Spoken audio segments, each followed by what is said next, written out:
Back to my YouTube channel. Myself CA Joshi Kumar. In this video we are going to cover the most important case laws for Jan 2026 attempt. It is going to be very easy. Watch this video till the end. Okay, first and foremost it is PCIT versus Adadyan Technologies. Okay, नाम देखो Adadyan मतलब आधा आधा काम करता है. Remember it in that way. Okay, now why आधा आधा काम is because these people are into advertisement business.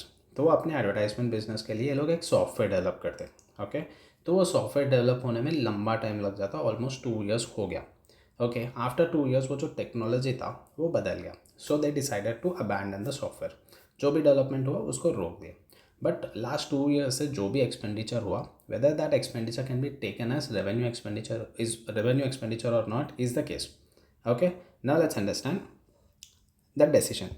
तो हाई कोर्ट बोलता है कि held that the SSC shall not get any enduring benefit. मतलब यहाँ पे वो सॉफ्टवेयर एसेट नहीं बना. ठीक है, it is not converted to asset, तो उससे कुछ एंड्योरिंग बेनिफिट नहीं मिल रहा कंपनी को. तो whatever expenditure that has been incurred that can be treated as revenue expenditure. अगर वो सॉफ्टवेयर डेवलप होके if that converted into an asset, then whatever expenditure happened, no, they would have capitalized it. Okay, now they are taking the expenditure as a revenue in nature. Okay, now क्या करता है, department will go to Supreme Court, then Supreme Court will dismiss the case. Okay, this much only in आदाद्यन technologies. बस इतना याद रख लो, खत्म. ये जो हाईलाइटेड पार्ट है ना, इसको याद करना बस. ठीक है, let's go to the second case law. Okay, before doing Johnson we will do this. ठीक है, this is another case law, PCIT and another versus Jupiter Capital Private Limited. Jupiter one of the biggest planet and they are talking about capital, Jupiter Capital. Okay, यहाँ पे क्या हो रहा, there was a company, उसमें 15 crore 35 lakh shares were there. Okay, उसमें से SSC was holding 15 crore 33 lakh shares. ठीक है, he was representing 99.88% of the shares. Okay, and the face value was 10. Clear not clear? Now this company was incurring some sort of losses. तो high court ने उन लोगों को restructure करने को बोला. तो क्या करे, इन लोगों का शेयर कैपिटल को रिड्यूस करने को बोला. ठीक है, high court order to reduce the share capital to 10,000. Now the share capital is 10,000. SSC is holding 9,988 shares, which is representing 99.88%. Face value is also 10. Earlier also the face value was 10. Now also face value is 10. Earlier also he was representing 99.88%. Now also is representing 99.88%. Okay. Since the share capital has been reduced, he was even given 3 crore rupees. वो लोग 9,988 shares दिए and then they have also given 3 crore rupees. Okay. Now SSC is saying that he has incurred loss because he got only 3 crore rupees. Okay, he has incurred loss and now I will use that as a capital loss. Okay, करके SSC is claiming. Now the department point is, भैया you had 99.88% shares before also, now also you are holding the same percentage. There is no change, and here there is no transfer. You did not sell your shares. The shares have been reduced because of high court order. There is no actual sale transaction happened in this case. करके the department is claiming. Now what happened we will see in the decision. Okay, so this is the facts of the case. And then यहाँ पे बस एक line याद रख लो, reduction in right of capital would also amount to transfer. ठीक है, sale करे तो ट्रांसफर होता, but that is not the only way. Even reduction of right in your capital, reduction of right in capital is also treated as transfer. तो SSC को जो loss हुआ, he can claim that loss. That is the only answer.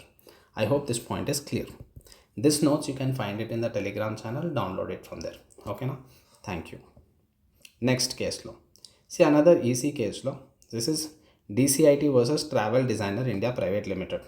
Okay, all these case laws belong to 2025. That's why these are very important. Okay, in the last attempt and May attempt also they did not ask these questions, these case laws. Okay, so it becomes very important for Jan 2026. Okay, so यहाँ पे 3 चीज़ें आपको याद रखना है. First thing is original return you will file under section 139(1). अगर original return में कुछ डिफेक्ट है then you will file under section 139(9). ठीक है, but just because you are filing defective return you will consider the original date of return only. Okay, for calculating the number of days you will go back to original date. It doesn't matter when you are filing defective rate. Okay, इतना याद रख लो. And then 143(2). This is a section where assessing officer will send a notice. When you file the return, assessing officer will see and he will send a notice under section 143(2). और ये notice कब बोले तो तब नहीं भेज सकता, इसका एक टाइम लिमिट है, that is 3 months from the end of the financial year in which return of income is filed. So to calculate this 3 months from the end of the financial year, you should take original date of filing the return, not the defective rate of return. Okay ना, clear no? Let's understand the case now. तो ये लोग original return 29 नवंबर 2023 को file करें, तो उसमें कुछ defective find out हुआ, तो again another return was filed on 19 July 2024.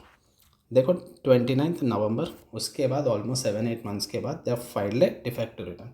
Okay, I've been assessing officer has sent a notice under section 143(2) on 11th June 2025. So if you calculate the time limit to send notice under section 143(2), you should calculate from here. Okay, अभी 2023 में the file. So 3 months, if you see 3 months from the end of the financial year बोले तो इसका financial year end होता है 31st March 2024. If you add 3 more months to this, it comes to 30th June 2024. This is the last date to send a notice under section 143(2), but इसने notice भेजा 11th June 2025 को. So this is time bar. That is what you have to write. यहाँ पे एक ही चीज़ याद रखना, what is the time limit to send notice under section 143(2), and then tell that which is time barred and cannot be sustained. Supreme Court also dismissed the SLP in the present case. बस इतना ही याद रखना आपको, only the highlighted part. Clear no, हो गया ये fifth वाला. Now let's see, did we do this? Yes, this one is done. Jupiter Capital is done. Okay, now let's do the Johnson Matthews public limited company. Very important, very interesting. Okay, I will just draw a diagram. Okay, welcome back. Now if you see, there is a UK based company, that is your Johnson Matthews public company is a UK based company. तो इसका एक Indian subsidiary है, ठीक है. Now for Indian subsidiary, he wants to raise loans. So he went to UK bank and gave a guarantee. Okay, in case if Indian subsidiary fails to pay the amount, then he is going to pay that amount. Okay, now he raised the loan. Now UK bank gave loan to Indian subsidiary. ठीक. And then Indian company, because his UK company is taking a risk, holding companies are taking a risk of default, Indian company started paying him guarantee fee for the risk taken by UK holding company. Till here it is clear, no? Now there is a clause in UK and Indian agreement, DTAA agreement. Okay, in case if any UK company is earning interest from India, if this UK company is earning interest from India, then that is exempt. It is not taxable in India. Okay, so now this Johnson is very smart. Now he wants to consider this guarantee fee as interest. Okay, so that won't be taxable.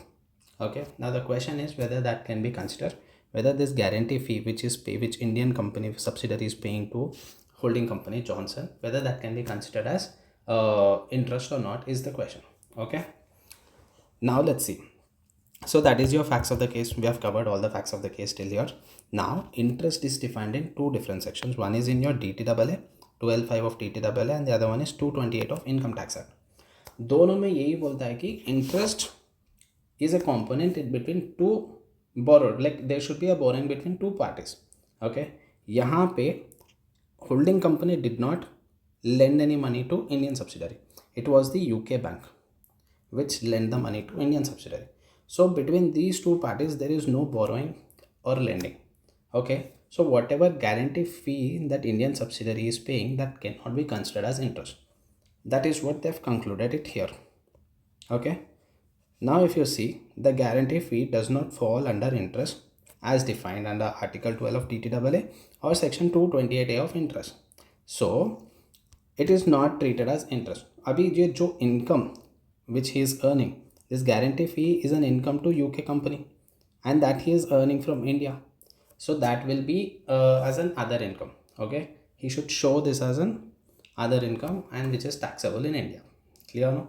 That's it. That is your Johnson Matthew Public Company. Again, I'm telling you, this notes is there in the Telegram channel. Download it from there. Read it for yourself once. This is the ultimate story. Okay, nothing to worry. I think we did Adadyan also. 4 done. चलो, Bank of Rajasthan, I am telling you another interesting, very interesting. यहाँ पे broken period interest का concept आता है. Let's understand. Okay, Bank of Rajasthan, remember that Rajasthan people are like very rich people. They keep investing in shares. Okay, when you invest in shares you get interest, right? So यहाँ पे क्या हो रहा, the due date of interest is 36, first due date, and then the next due date is 39. Okay, now Bank of Rajasthan is purchasing somewhere in between these two due dates. Okay, at the time of purchase, no, they paid 100 rupees, let's say that is the price of the share. Along with that, they're also paying the interest accrued for this period from the last due date till the date of purchase. So there is certain interest that has been accrued during this period, and for that interest they're also paying, let's say, 10 rupees. Okay, now at some point of time they have to sell these shares also. Okay, let's say they are selling the shares here, and for example the price of that share on that date is 120, let's take. Okay, now when they are selling, they're collecting it from the buyer. They've collected 120 rupees. Apart from that, whatever interest that has been accrued during this period, they are collecting even that also. So let's say they have collected 20 rupees as interest. Okay, now what the Bank of Rajasthan was doing it, here they have paid 10 rupees when they bought the shares, and they have collected 20 rupees when they sold the shares. Okay, so they used to net it off and show 10 rupees to income tax as interest income to income tax department. Got it? This is the Bank of Rajasthan version. Now what the department is saying, भाई यार एक काम करो, ये जो 10 है ना, take that as your cost of acquisition. So show your cost of acquisition as 110. Don't bifurcate it. Show entire 110 as your cost of acquisition. Now this 20 that you're collecting now when you're selling, show this as interest income. Don't deduct. Don't do the netting off.